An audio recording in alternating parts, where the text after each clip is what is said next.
So I heard there will never be another like you.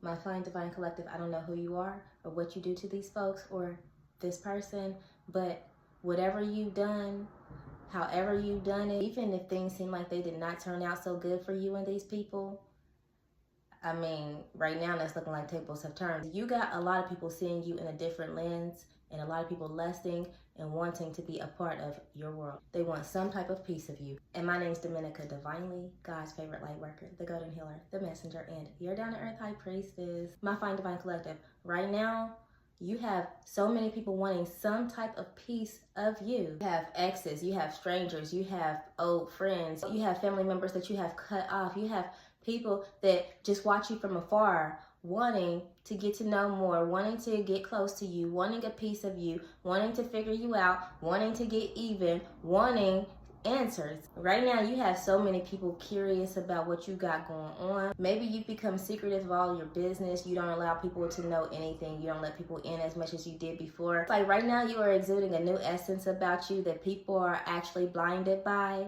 but they are attracted to at the same time. Even those who are in dislike of you, they are not only curious, but some of them are actually reconsidering how they feel about you, realizing that maybe they didn't even have a reason to feel the way that they felt about you in the first place. Then you have those mad ones and haters who are really conflicted about how they want to feel about you, whether they want to continue to hate you or whether they want to figure out how to be your friend or how they can upgrade themselves the way that they watch you constantly and continuously upgrade yourself. You have old family members and old friends that have done you wrong, stabbed you in your back, betrayed you, gossiped about you, counted you out, and just pretended like they like you, now wanting to give you your flowers, now in regret, now feeling bad because their conscience is hitting them and their karma, might I add. And now that they see you exactly for who you are, they now want to make amends. And they might even now feel like you have something that they need or they want a piece of you in a way that might heal them because that is what they think.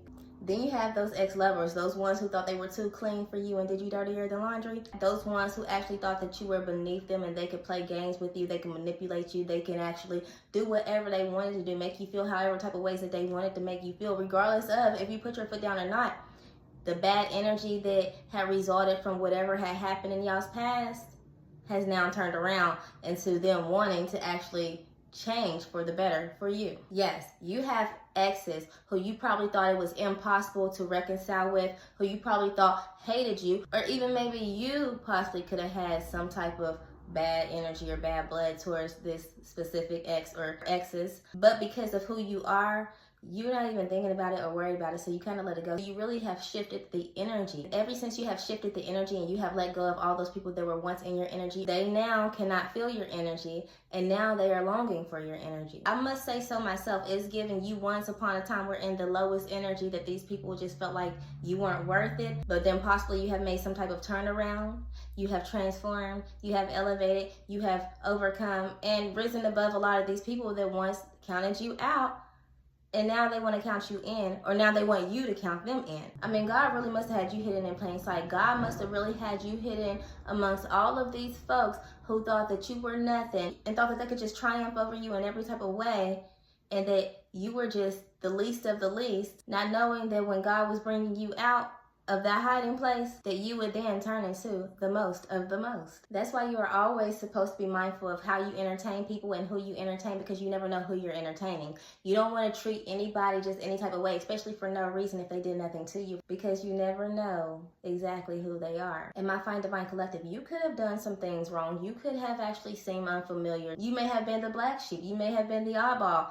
But that is exactly what happens to the black sheep and the oddballs and those who get counted out. They are actually the ones who are really counted first, where it really matters. And the thing is, the blindness of the world don't even realize that this is always a recycled pattern. Everything that has been said as far as be careful who you entertain, God sends his angels, and everything that has been said about how you are supposed to treat people the way that you want to be treated, and everything that has been said about an eye for an eye and a tooth for a tooth.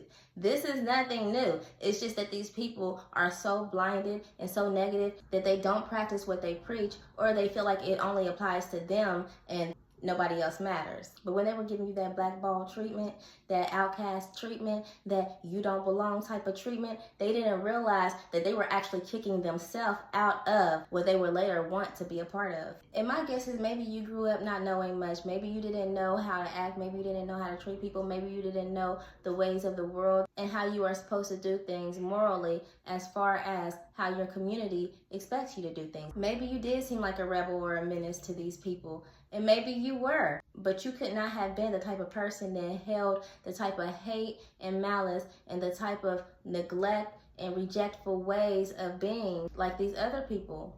So even if you did seem a little bit tacky or distasteful and you're not so welcome to them, but God uses people in the most mysterious ways. Whatever you was doing had turned around to be their lesson. You were just the tool. You were the object. You were the vessel that God chose to use to bring them up into this point to help them see and realize exactly who they are in their reality, because in their own reality, they think more of themselves when they are really not. But God had to actually use you to show them.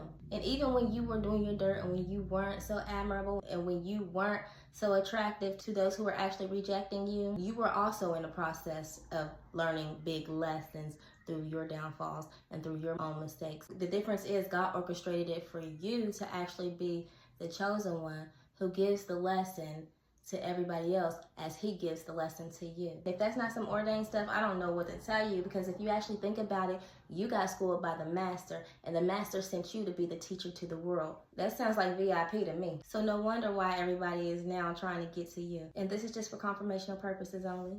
Y'all be knowing.